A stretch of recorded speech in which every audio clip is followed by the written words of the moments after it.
नमस्कार. मी राहुल कुलकर्णी. एबीपी माझाच्या ह्या डिजिटल प्लॅटफॉर्मवरती तुमचं स्वागत आहे. आणि आता तुमच्या स्क्रीनवरती महाराष्ट्र ज्यांना पाहतोय ते आहेत डॉक्टर माधव गोडबोले, आपल्या देशाचे माजी गृह सचिव. सर, तुमचं स्वागत आहे एबीपी माझामध्ये. थँक्यू. थँक्यू. आणि सर, हे लोकसत्तामध्ये दीर्घकाळ म्हणजे जवळपास 2 वर्ष त्यांनी कॉलम लिहिलेला आहे. 20हून अधिक त्यांची पुस्तकं प्रसिद्ध आहेत मराठी इंग्रजी भाषेतली. पेट्रोलियम आणि नॅचरल गॅस या विभागाचं त्यांनी कामकाज पाहिलंय. अर्बन डेव्हलपमेंट या विभागात ते होते. वित्त विभागाचे मुख्य सचिव होते. आणि मी आज सरांना इन्व्हाइट केलं आपल्या ह्या स्पेशल प्रोग्राममध्ये. त्याचं कारण आहे ते म्हणजे काल आपल्या नव्या संसदेच्या नव्या इमारतीचा कोनशिला समारंभ आणि भूमिपूजन पण झालं. माननीय पंतप्रधानांनी ते तो सगळा सोहळा केला. आणि तिथं ते बोलत असताना म्हणाले की हे एक आत्मनिर्भर भारताच्या दृष्टीनं पडलेलं पुढचं पाऊल आहे. मी फार त्याच्या तपशिलात जात नाही, कारण आपल्याला गोडबोले सराकडनं ज्या विषयावरती चर्चा करायची ती वेगळी आहे. पण तरी सुद्धा महाराष्ट्राच्या प्रेक्षकांसाठी काही महत्वाचे संदर्भ. 64,500 चौरस मीटर वरती 4 मजली ही इमारत असणार आहे. 2022 पर्यंत आपल्याला ही इमारत पूर्ण करायची आहे, ज्याच्यामध्ये संविधान सभागृह, संसद सदस्यांसाठी लाऊंज, ग्रंथालय, अनेक समित्यांच्या खोल्या, भोजनगृह, पार्किंग व्यवस्था आणि महत्वाचा विषय ज्या विषयासाठी मी सरांना इन्व्हाइट केलं ते म्हणजे लोकसभेचे 888 आणि राज्यसभेचे 326 म्हणजे 1224 सदस्य या सभागृहामध्ये बसतील अशी ती संरचना असणार आहे. 971 कोटी रुपयाचा खर्च ह्या इमारतीच्या कामकाजासाठी होणार आहे. आता लोकसभेचे आपले जे सदस्य संख्या आहे ती 543 आहे आणि राज्यसभेची आहे 245. आता मी सरांकडे जातो त्याआधी भारतीय घटनेमध्ये जे कलम 81 आहे त्या कलमामध्ये आपली खासदारांची सदस्य संख्या किती असावी ह्याबद्दलचे तपशील आहेत. आणि मुख्यत्वे आपल्या लोकसंख्येला विभागून तेवढे खासदार असावेत अशी ती संरचना आहे. आणि ह्याला खरं म्हणजे पहिल्यांदा 1978 साली आपण असं ठरवलं की लोकसंख्येच्या प्रमाणामध्ये खासदारांची विभागणी करायची नाही आणि ज्याला फ्रीजिंग आपण म्हणू ते 25 वर्षासाठी दिलं. आणि नंतर 2001 साली पुन्हा एकदा फ्रीजिंग आपण दिलं, ज्यावेळेला वाजपेयी सरकार होतं. पण त्यावेळेला म्हणजे अरुण जेटली हे ज्यावेळेला कायदा मंत्री होते त्यावेळेला त्यांनी असं सांगितलं की नंतरचं नेक्स्ट फ्रीजिंग जे 2026 साली संपत आहे, हे गरज नाही की 2026 सालीच ते संपावं. म्हणजे ते 25 वर्षाचा कालावधी पूर्ण झाल्यानंतर पुन्हा एकदा संसदेच्या सदस्यांची रचना आपण निश्चित करावी का. सो सर, मला तुमचं जे मत हवंय ते ऍज अ एक्सपर्ट म्हणून, ही जी नवीन इमारत आपण काल तिचा जो कोनशिला आणि बांधकामाचा शुभारंभ केला, तर त्याला आपण असं म्हणायचं का की अधिकात अधिक ज्याला आपण लोकसंख्येच्या प्रमाणामध्ये अधिक सदस्य असावेत अशा दृष्टीनं पडलेलं हे पुढचं पाऊल आहे? ते निश्चितच आहे. आणि जरी त्याबद्दल बरेचसे वादविवाद होत असले की ही संसदेची नवीन इमारत आवश्यक आहे किंवा नाही, पण माझं असं स्पष्ट मत आहे की ती इमारत आवश्यक आहे. त्या संबंध विस्तारचं रिबिल्डिंग करावं किंवा नाही हा भाग वेगळा आहे, त्याचा विचार स्वतंत्रपणे करणे आवश्यक आहे. परंतु संसदेची नवीन इमारत होणं हे आवश्यक आहे, यात काही शंका नाही. कारण आज जी इमारत आहे त्यामध्ये पुष्कळ त्रुटी आहेत. उदाहरणार्थ, एअर कंडिशनिंग हे इतकं मोठं सिलिंग असलेल्या इमारतीमध्ये एअर कंडिशनिंग करणं हे इम्पॉसिबल असतं. त्याचप्रमाणे बाकीच्या सगळ्या सोयी सुविधा ज्या लागतात संसदेच्या कामासाठी त्या तिथे प्रोव्हाइड करणं दिवसेंदिवस जास्त कठीण होत चाललंय. त्यामुळे अशा तऱ्हेची नवीन इमारत होणं आवश्यक आहे, याच्यात काही शंका नाही. आणि त्यासाठी काही वादविवाद असू नये असं मला वाटतं. ओके.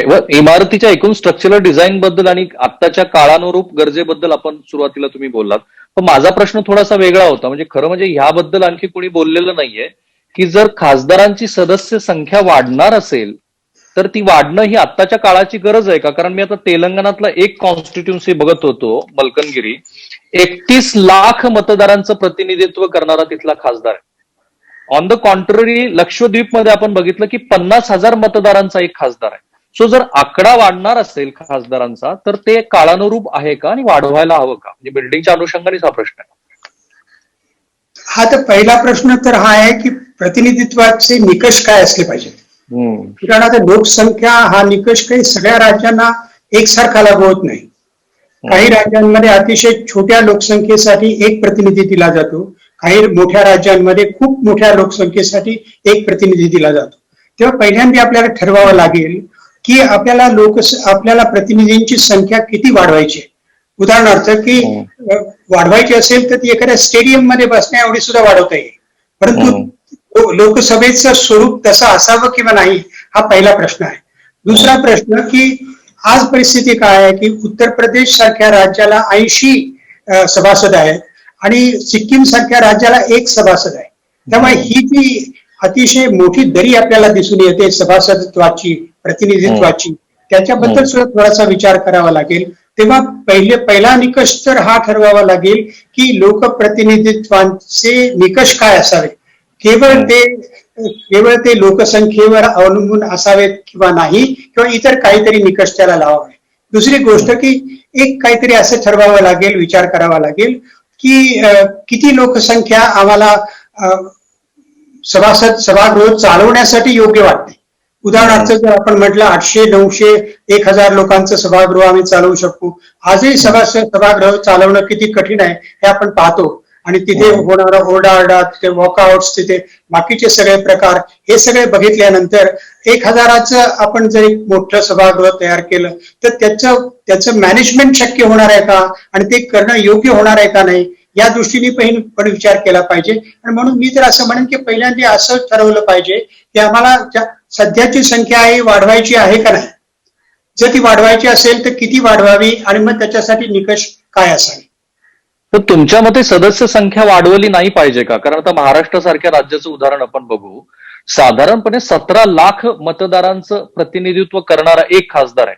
6 विधानसभा मतदारसंघ आहेत. ना त्याला तिथे पोहोचणं शक्य होतं, ना लोकांना त्याच्यापर्यंत पोहोचणं शक्य होतं. आपली लोकसंख्या तर वाढत जाणारच आहे. तर या निकषाला धरून केवळ एक लोकसंख्या हा जरी निकष आपण गृहीत धरला तर तुमच्या मते काय व्हायला हवं? 130 करोड लोकसंख्येचा देश आहे हा आणि 543 खासदार आहेत. हे असं आहे की केवळ लोकसंख्येच्या आधारावर प्रतिनिधित्व असावं किंवा नाही हा पहिला अतिशय महत्वाचा प्रश्न आहे. कारण त्याच्याशी संलग्न प्रश्न दुसरा कुठला आहे की आम्हाला संसद कशी चालवायची, आम्हाला त्याची कार्यपद्धती कशी ठेवायची. आता काय आहे सध्या की त्या सभागृहामध्ये राणा भीमदेवी थाटाची भाषणं होतात, त्याच्यानंतर मग ओरडाआरडा होतो, त्याच्यानंतर वॉकआउट्स होतात. आपल्याला ही पद्धत चालू ठेवायची आहे का आपल्याला जास्ती कॉन्सन्ट्रेटेड पद्धतीने त्या विषयांचा विचार होईल, त्याच्यावर विचार मंथन होईल, अशा तऱ्हेची काहीतरी व्यवस्था करायची आहे. तशीच करायची असेल तर उदाहरणार्थ समिती सिस्टीम जी आमची पार्लमेंटमधली आज आहे ती अधिक सुदृढ करावी लागेल. आणि त्याच्यासाठी म्हणून उदाहरणार्थ आज आहेत त्याच्याही पेक्षा 5-10 अधिक समित्या निर्माण कराव्या लागतील. पण तेवढंच पुरेसं नाही. तर त्या समित्यांचं कामकाज कसं चालतं, ते लोकांचा सहभाग त्याच्यामध्ये असणार आहे किंवा नाही याचाही विचार करावा लागेल. उदाहरणार्थ आज काय परिस्थिती आहे की तुम्ही जर समितीच्या पुढे, लोकसभेच्या, राज्यसभेच्या एखाद्या समिती पुढे बोलायला गेलात तर पहिल्यांदा तुम्हाला शपथ घ्यावी लागते की मी इथे जे सांगेन ते बाहेर कुठेही सांगणार नाही. आता ज्या वेळेला माहितीच्या कायद्याबद्दल बोलण्यासाठी मला एका समितीमध्ये, लोकसभेच्या समितीमध्ये बोलावलं होतं आणि त्यावेळेचे नंतर राष्ट्रपती झालेले त्यावेळेचे सभासद प्रणब दादा ते त्यावेळेला चेअरमन होते. त्यांनी मला अशी शपथ घ्यायला सांगितली. म्हणून मी त्यांना म्हटलं की अहो हा माहितीचा कायदा आहे आणि या माहितीच्या कायद्यावर मी काय बोलणार आहे बाहेरच्या लोकांना कळूच नाही, अशा तऱ्हेचे जर तुम्ही माझ्याकडनं शपथ घेणार असतात तर ह्या समितीच्या चर्चेला अर्थ काय राहतो. तर ते म्हणाले की तुम्ही म्हणता हे सगळं बरोबर आहे पण हे आमचे समितीचे नियम आहेत, ते बदलण्याचा आम्ही विचार करू, परंतु आत्तापुरती तरी तुम्ही शपथ घ्या आणि कामकाज आपण पुढे चालवू. तेव्हा प्रश्न हा आहे की ह्या समितीमध्ये चालणारं कामकाज हे लोकांपर्यंत पोहोचलं पाहिजे, ते लोकांना समजलं पाहिजे, त्यांचा सहभाग त्याच्यामध्ये वाढला पाहिजे. म्हणजेच लोकसभेचं कामकाज हे जास्ती समित्यांच्या मार्फत झालं पाहिजे. मग त्याच्यामध्ये एनजीओचा सहभाग असेल, त्याचं चित्रीकरण असेल, त्याचं दूरचित्रवाणीवरनं त्याचं कंटिन्युअस प्रक्षेपण असेल, या सगळ्या गोष्टींचा नव्यानं विचार करावा लागेल. कारण हम्म. ही कार्यपद्धती आपण जोपर्यंत त्याचा विचार करत नाही तोपर्यंत लोकसंख्या त्या सभासदांची लोकसंख्या किती असावी हे ठरवणं कठीण आहे. करेक्ट. पण तुम्ही जे बोलत आहात म्हणजे विधिमंडळातलं कामकाज असेल किंवा संसदेतलं कामकाज असेल त्याचा दर्जा घसरत चाललेला आहे याबद्दल गेली अनेक वर्ष टीकात्मक सूर आहेत. तुम्ही जे बोलत आहात तोच सूर आहे. पण वास्तव असं आहे की कालच्या इमारतीचं जो काही कोनशिला झाली जो काही शुभारंभ झाला तो मुळामध्ये 1224 सदस्य बसतील अशा अर्थाची ती सगळी रचना आहे किंवा अशी ती संरचना असणार आहे. त्यामुळे आयडियली काय असायला हवं, कशा पद्धतीनं तिथे चर्चा व्हायला हवी याही पेक्षा अधिकात अधिक खासदारांची संख्या असावी का ह्या दृष्टीनं पडलेलं कालचं पाऊल आहे असं तुम्हाला वाटतं का? असं धरून चाललेले दिसतात की आत्ताचे जे निकष आहेत तेच चालू राहतील आणि त्यामुळे त्याप्रमाणे सभासदांची संख्या निर्धारित केली जाईल. आता उदाहरणार्थ आपण बघूया की प्रतिनिधित्व द्यायचं झालं तर उदाहरणार्थ काश्मीरचाच प्रश्न घेऊया आपण. तेच सभासदांची संख्या ही व्हॅलीमध्ये पुष्कळ जास्ती आहे, ती जम्मूमध्ये पुष्कळ कमी आहे. म्हणजे त्याच भागामध्ये दोन नियम लागू केले आपण, एका भागासाठी एक नियम आणि दुसऱ्या भागासाठी वेगळा नियम. अशी परिस्थिती अनेक भागांमध्ये असू शकते, ट्रायबल एरियाजमध्ये किंवा आपण असं म्हटलं कित्येक नॉर्थ ईस्टर्न स्टेट्समध्ये कमीत कमी सभासद संख्या 40 असेल. मग अगदी छोटीशी जिल्ह्यासारखे जरी ते प्रांत असतील तरी सुद्धा तिथे 40 कमीत कमी सभासद होऊन जातात.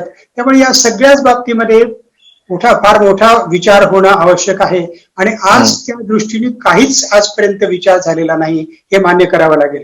केवळ ते 2 कायदे त्या आपण म्हटल्याप्रमाणे त्या काळामध्ये ते झाले आणि ते 26 सालामध्ये तो एक प्रश्न परत निर्माण केला उभा राहील असं सांगितलं जातं. आता उदाहरण सांगतो आपल्याला आणखीन एका प्रश्नात. हे संघराज्य आहे असं आपण म्हणतो, पण ह्या संघराज्यामध्ये प्रतिनिधित्व राज्यांचं काय आणि कसं असावं याचाही फेरविचार होणं आवश्यक आहे. उदाहरणार्थ आज 5 राज्य अशी आहेत की ज्यांच्यामध्ये त्यांची संख्या 249 आहे त्यांच्या सभासदांची.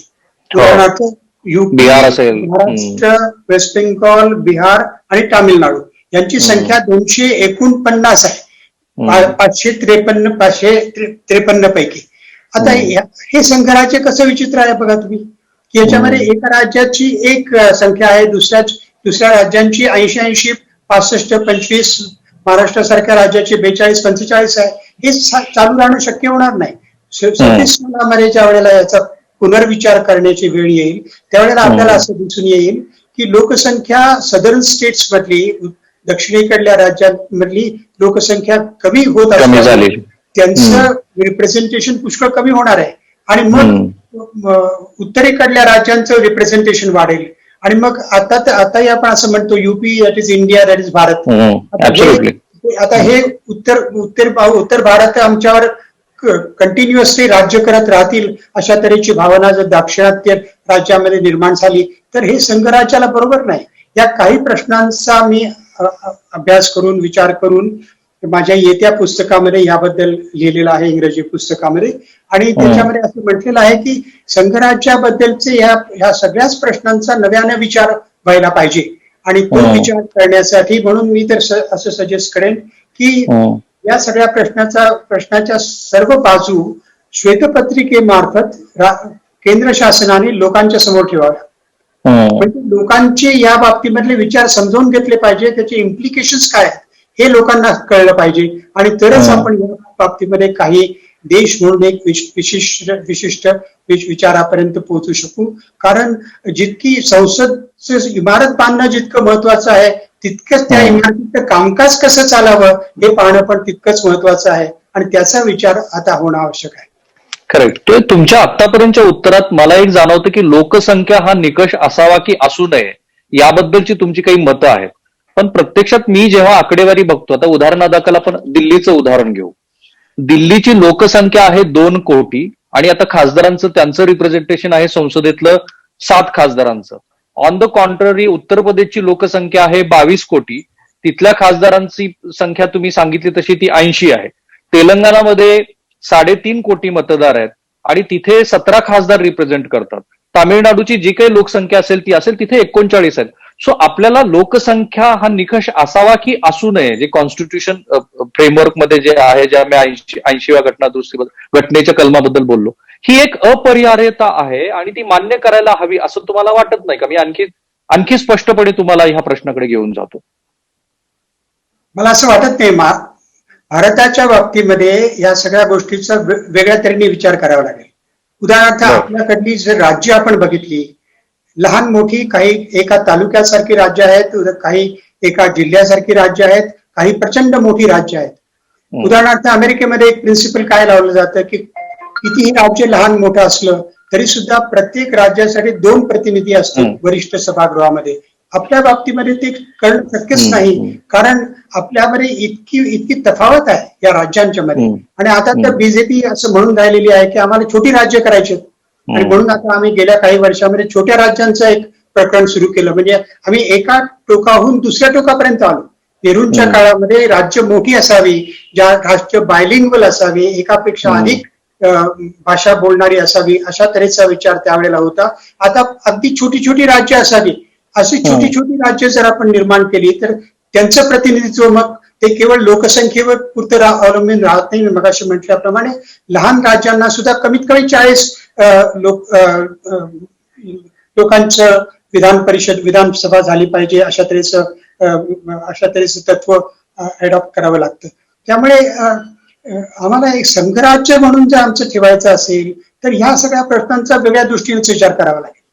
काय ऑप्शन्स दिसतात तुम्हाला? कारण तुमची माझी काही इच्छा असली, आयडिओलॉजिकल लेवलला काहीही चर्चा होत असली किंवा अमेरिकेचंही आपण उदाहरण देत असलो तरी वास्तव हे आहे की कालचा जो काही कोनशिला समारंभ झाला त्याच्यात हा विचार झालेला आहे. सो आयडिओलॉजिकली ऑप्शन्स म्हणून तुमच्या समोर काय ऑप्शन्स दिसतात? ऑप्शन्स अनेक असू शकतात. उदाहरणार्थ एक राज्य किती श्रीमंत आहे, किती गरीब आहे, किती पुढारलेला आहे, किती अविकसित आहे. उदाहरणार्थ काही लोक म्हणतील अविकसित राज्यांना जास्त प्रतिनिधित्व द्या, श्रीमंत राज्यांना त्या प्रमाणात, विकसित राज्यांना त्या प्रमाणामध्ये कमी प्रतिनिधित्व द्या, कारण त्यांचे प्रश्न कमी महत्वाचे आहेत. उदाहरणार्थ पूर्वीच्या काळामध्ये जेव्हा आपण असं म्हणत होतो की कम्युनिकेशन्सची इतकी साधनं नव्हती, लोकांशी कम्युनिकेट करण्याची इतकी साधनं नव्हती, त्यावेळेला आपण मोठ्या प्रचंड सभा निवडणुकांच्या काळामध्ये बघत होतो. परदेशामध्ये आपण बघतो की अशा सभा होतच नाही. जे काही कॉन्टॅक्ट त्यांचा मतदाराशी असतो तो निरनिराळ्या स्तरावर असतो, निरनिराळ्या प्रकाराचा असतो, आणि त्यामुळे तो घरोघरी जाऊन किंवा चर्चा करून किंवा बोलवून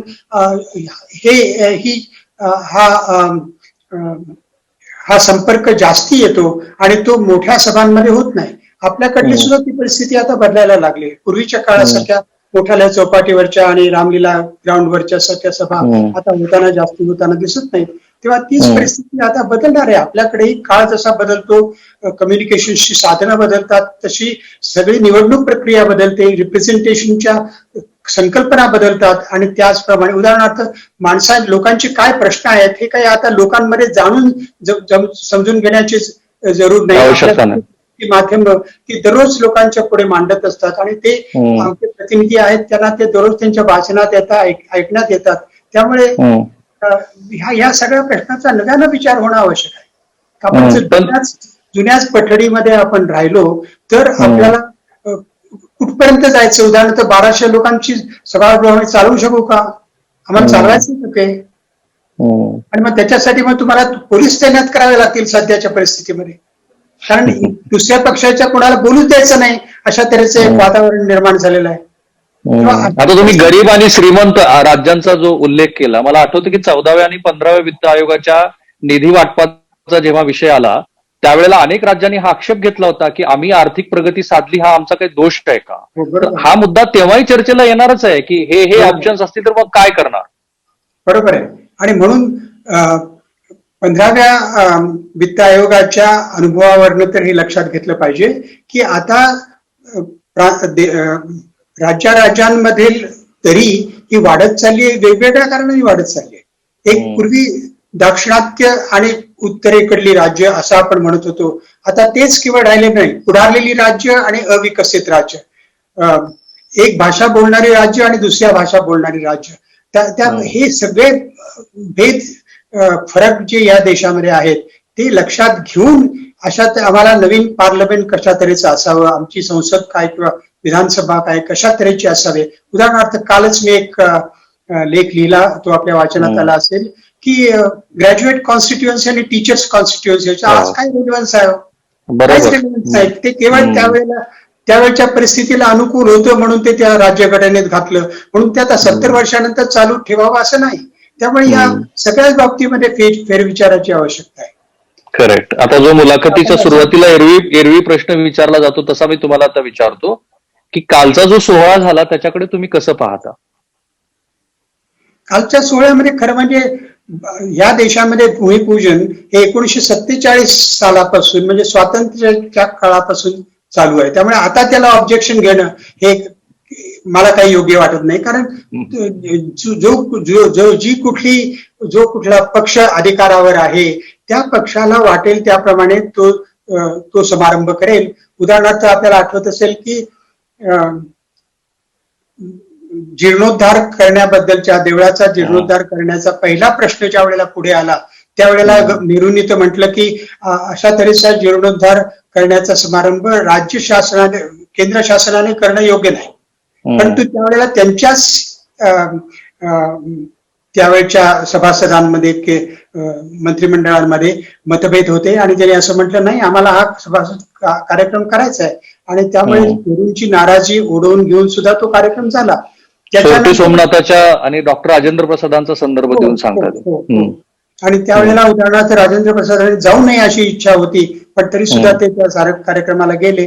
त्यामुळे त्याच्यानंतर सुद्धा अनेक पक्षांचे पंतप्रधान येऊन गेले आणि त्याच्यानंतर त्यांनी त्या वेळेला अशा तऱ्हेचे समारंभ केले. मला त्याच्यात काही गैर वाटत नाही. चांगली गोष्ट झाली काल एक की सर्व धर्मीयांची प्रार्थना त्याच्यामध्ये त्या समारंभामध्ये झाली आणि हा या देशाचा एक विशेष आहे.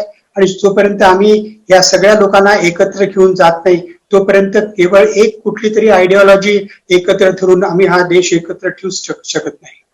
करेक्ट. पण तुम्हाला असं वाटतं का की लिव्हिंग लिगेसी बिहाइंड अशा पद्धतीचं एकूण सगळं वर्तन गेल्या 6 वर्षामध्ये सुरू आहे आणि त्या वर्तनाची पुढची पायरी म्हणजे कालचा सोहळा?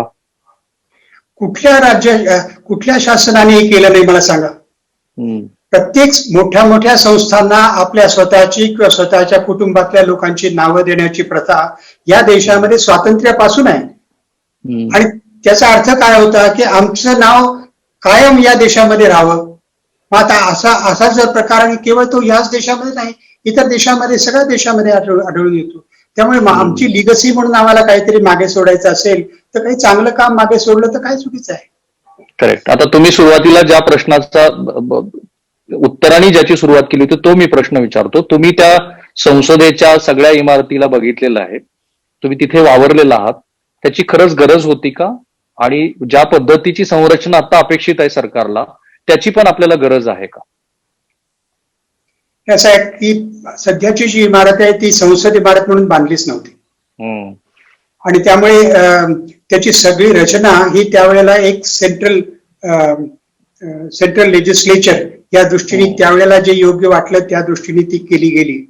आता नवीन प्रकारामध्ये उदाहरणार्थ सगळ्या खासदारांची मागणी अशी असते की मला एक वेगळी रूम पाहिजे, मला एक वेगळं ऑफिस पाहिजे आणि ते ऑफिस माझ्या कॉन्स्टिट्युएन्सी मध्ये येणाऱ्या लोकांना त्यांचे प्रश्न समजावून घेण्यासाठी वगैरे मला काहीतरी वेगळी जागा असावी.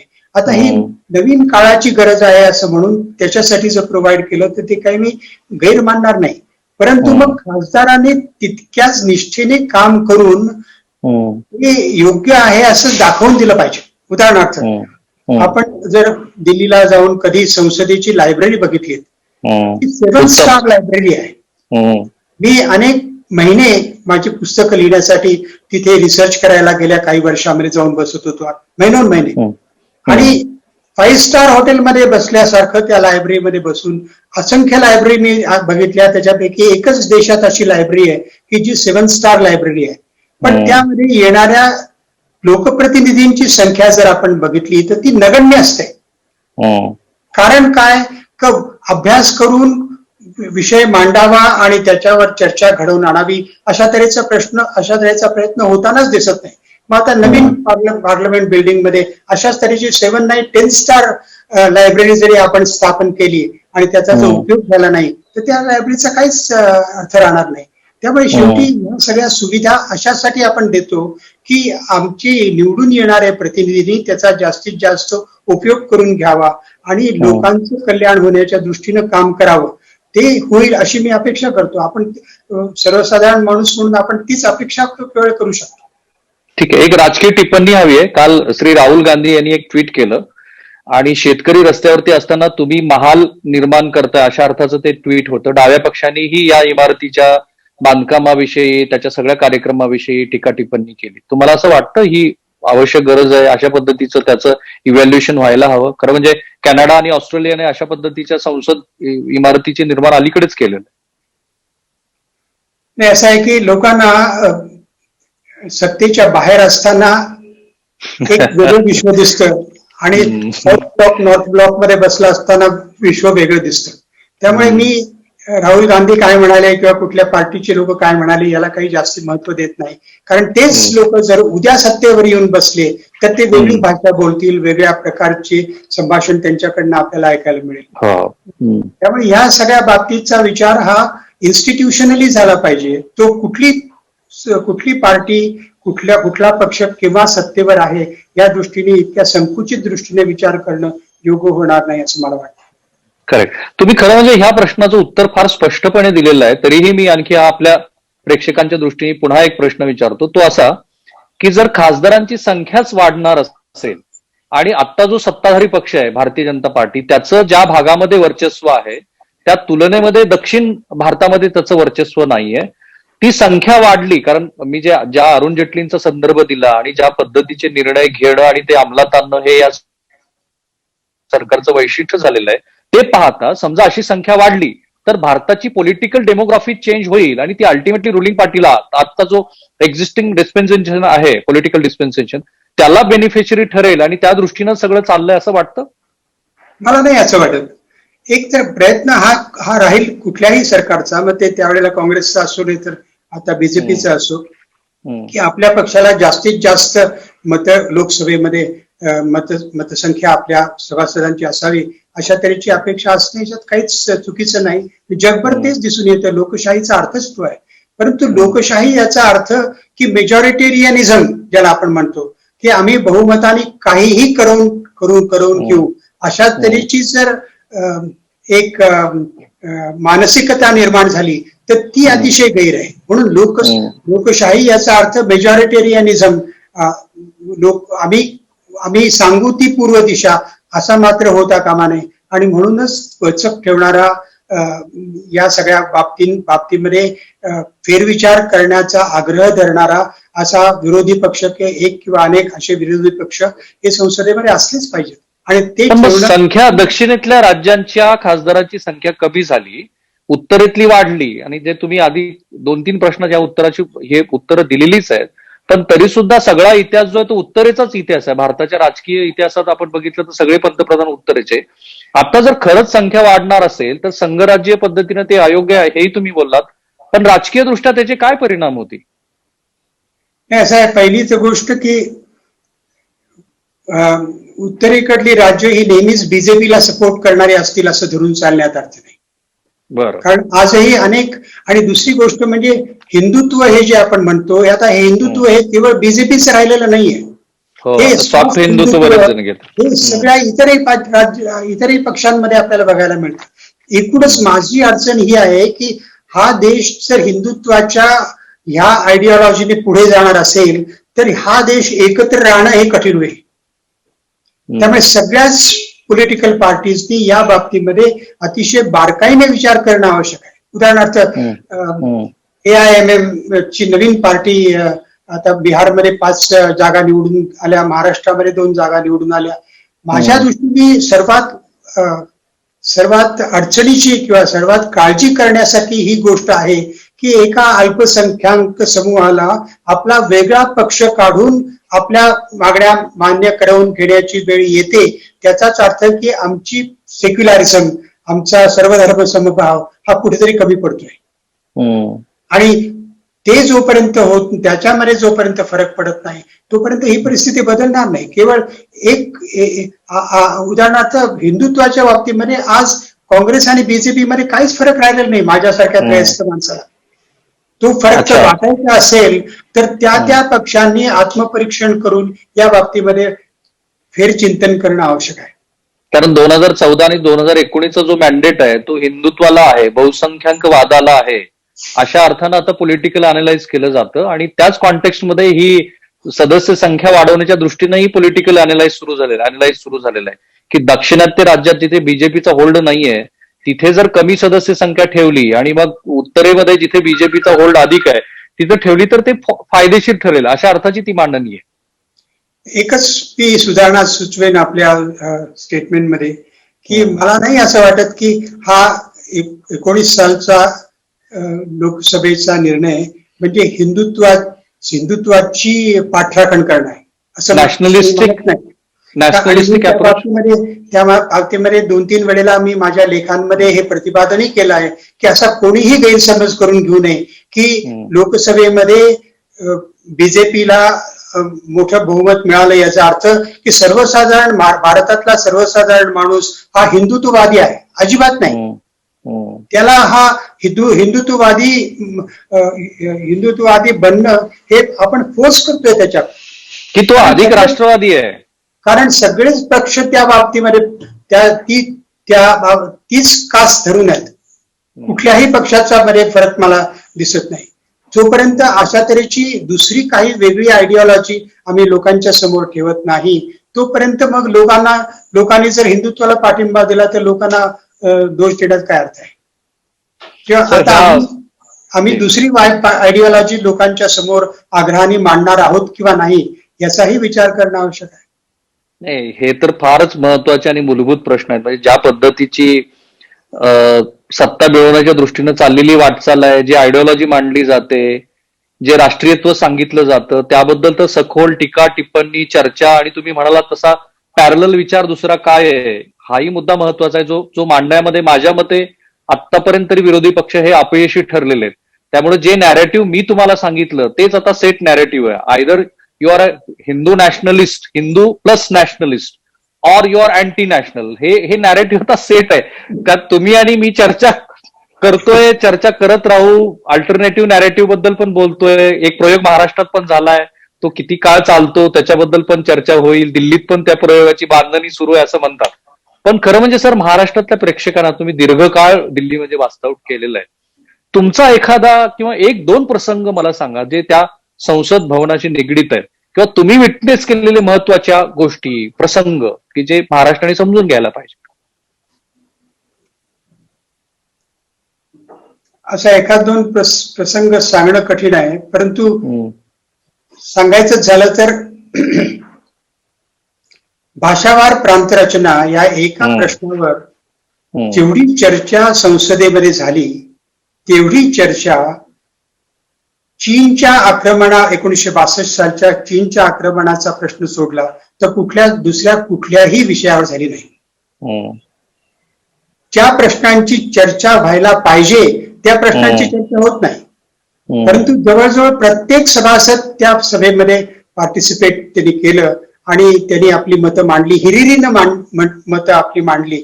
अशा तऱ्हेची ही त्यावेळची जी संसदेची काम करण्याची कार्यपद्धती होती ती आज कुठे दिसत नाही.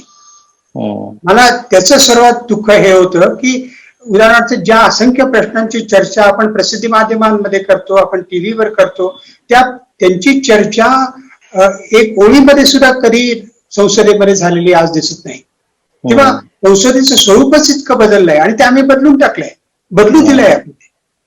ते जोपर्यंत बदलण्याचा आम्ही विचार करत नाही तोपर्यंत परिस्थिती बदलेल असं मला वाटत नाही. संसदीय संरचना आणि अशा इमारतीची गरज आहे का आता आपल्याला? लोकांच्या समोर देवळं उभी करायचा जसा उदाहरण असतो, हे लोकशाहीचं देऊळ आहे असं म्हणा. मग ते देऊळ आम्ही उभं केलं, निदान त्या निमित्ताने तरी या देशामध्ये लोकशाही आहे असं आम्ही लोकांना दाखवून देऊ शकतो. It's a symbolic thing, nothing more than that. मी अपेक्षा करतो की केवळ सिम्बॉलिक राहणार नाही. आपण आजपर्यंत म्हणजे आता तुम्ही ज्या गोष्टी इतक्या असंख्य उदाहरणं सांगितली, आम्ही असंख्य वेळेला वाचतो, ते तर फार काही उत्साहवर्धक आहे असं दिसत नाही. काही वेळेला सर असंही म्हणतात, अगदी शेवटचा मुद्दा, जसा समाज असतो तसेच त्याचे प्रतिनिधी असतात. ही पळवाट काढणं झालं. ओके. ही पळवाट काढणं. लीडर कोणाला म्हणायचं, की लीडर जो लोकांना फॉलो करतो त्याला लीडर म्हणायचं, का जो काहीतरी लोकांना दिशा दाखवतो त्याला लीडर म्हणायचं?